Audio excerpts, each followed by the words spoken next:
ये उपन्यास हमारे समय का यह जो एक सच है, जिसमें सांप्रदायिक सौहार्द की बात करना एक अपराध बन सकता है, इसमें नाटक करना एक अपराध हो सकता है, जिसमें प्रेम करना अपराध हो सकता है। ये उपन्यास उस सब को दर्ज करता है। वैधानिक गल्प हमारे समय के कुछ ऐसे सवालों को सामने रखता है जो हमें बेचैन कर सकते हैं।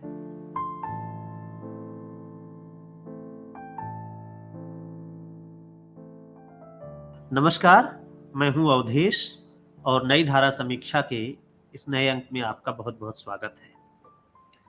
आज मैं जिस पुस्तक की चर्चा करने जा रहा हूं, उसका नाम है वैधानिक गल्प, चंदन पांडे का ये उपन्यास। वैधानिक गल्प सन 2020 में प्रकाशित हुआ था और इसके बाद चंदन का एक दूसरा उपन्यास कीर्तिगान भी आ चुका है और ये दोनों ही उपन्यास आश्वस्त करने के लिए काफी हैं कि चंदन ने बहुत कम समय में एक मजे हुए लेखक का कौशल हासिल कर लिया है। वैधानिक गल्प हमारे समय के कुछ ऐसे सवालों को सामने रखता है जो हमें बेचैन कर सकते हैं और इसका जो शिल्पगत प्रयोग है वह भी अद्भुत है। इसके अलावा शायद कोई और शब्द कहना ठीक नहीं होगा, क्योंकि ये उपन्यास लिखा गया है थोड़ा सा थ्रिलर शैली में, सस्पेंस शैली में। एक फोन कॉल आई है और उस फोन कॉल से कुछ सूचनाएं मिल रही है, कुछ बातें हैं और फिर इस उपन्यास का एक पात्र जिसका नाम अर्जुन है, वो उत्तर प्रदेश के एक गांव में जाता है। मसला ये है कि अर्जुन को उसकी पूर्व प्रेमिका अनुसुईया ने फोन किया है और वो बताती है कि उसका पति रफीक गायब हो गया है। अब जब अर्जुन अनुसुईया के पास पहुंचता है उत्तर प्रदेश के नोमा गांव में, तो वहां के जो हालात हैं, रफीक के गायब होने की जो कहानी है और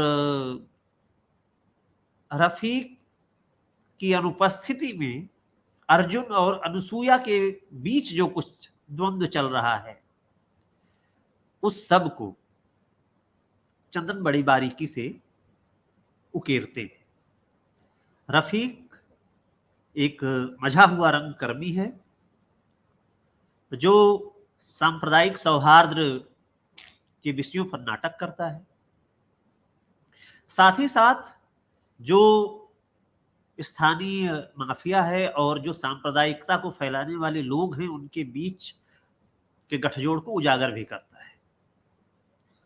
वो एक कॉलेज में अध्यापक है, लेकिन लगातार प्रताड़ित किया जाता है, उस पर निगाह रखी जाती है, जिसकी दो वजहें हैं। एक तो उसके नाटक, उसका रंगकर्म, और उसी के साथ साथ दूसरा ये कि उसने एक दूसरे धर्म की महिला से विवाह किया हुआ है।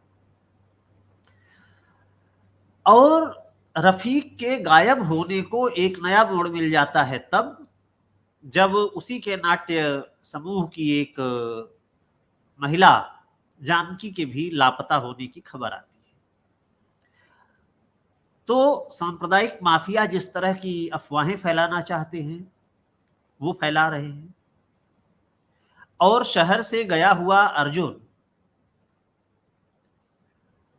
वो जो कि वेल कनेक्टेड है, ऊपर उसको जानने वाले लोग हैं, अधिकारियों में उसकी बड़ी पहुंच है, इसके बाद भी बहुत कोशिश करता है कि इस गुमशुदगी की एक रिपोर्ट लिखा दी जाए।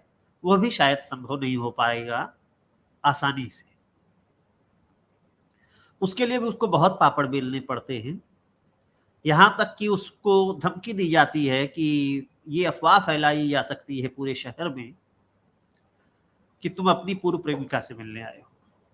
वो वहाँ रहता है तो हर कोई उस पे निगरानी कर रहा है। तो मूलतः ये उपन्यास हमारे समय का यह जो एक सच है, जिसमें सांप्रदायिक सौहार्द की बात करना एक अपराध बन सकता है, इसमें नाटक करना एक अपराध हो सकता है, जिसमें प्रेम करना अपराध हो सकता है। ये उपन्यास उस सब को दर्ज करता है। खास बात इसकी ये है कि इसकी भाषा बड़ी बहुस्तरीय किस्म की है। तो जो आप सामने देख रहे होते हैं, जो आप सामने जिस जो अर्थ आपको दिखाई पड़ता है, ठीक वैसा ही अर्थ नहीं है। कई बार उन शब्दों के पीछे कई अर्थ काम कर रहे होते हैं और ये अनायास नहीं है कि इस बार के साहित्य अकादमी पुरस्कार के लिए जिन किताबों को चुना गया था, शॉर्टलिस्ट किया गया था, उसमें से वैधानिक गल्प भी एक थी।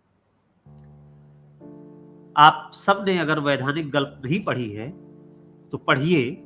ये हमारे समय की एक सच्चाई से रूबरू कराने वाली किताब है। बहुत बहुत धन्यवाद।